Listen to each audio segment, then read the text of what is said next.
So do I feel a little bit weird about the fact that the US government is starting a strategic Bitcoin reserve, given the fact that the point of Bitcoin is to separate money from state? Well, yes, I do feel a little weird about it. And do I feel a little weird about the fact that they're going to use stolen or seized Bitcoin in order to start the reserve? Yes, I do feel a little weird about that. But does that matter? No, it doesn't matter at all. Why? Because I believe Bitcoin is inevitable.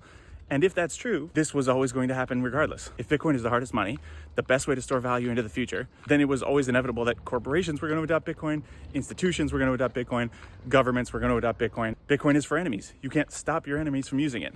That's the point. Is it worth having these conversations about centralization risks? Yes, it is. But was this always inevitable? Yes, because you were never going to have hardest money in the world, the best savings tool ever invented, the most pristine collateral in the world, the neutral global reserve asset, and not have corporations and governments adopting it or wanting to hold it. We couldn't stop them if we tried. So at the end of the day, we might as well have them on board instead of trying to stop us or stand in the way of Bitcoin adoption. At least this way, they're not fighting us. They're not standing in the way of adoption or trying to hurt it. And we're getting clear regulation that helps Bitcoin in the long run. And the selfish version is if you hold Bitcoin, they're going to pump your bags. So I want to get off zero.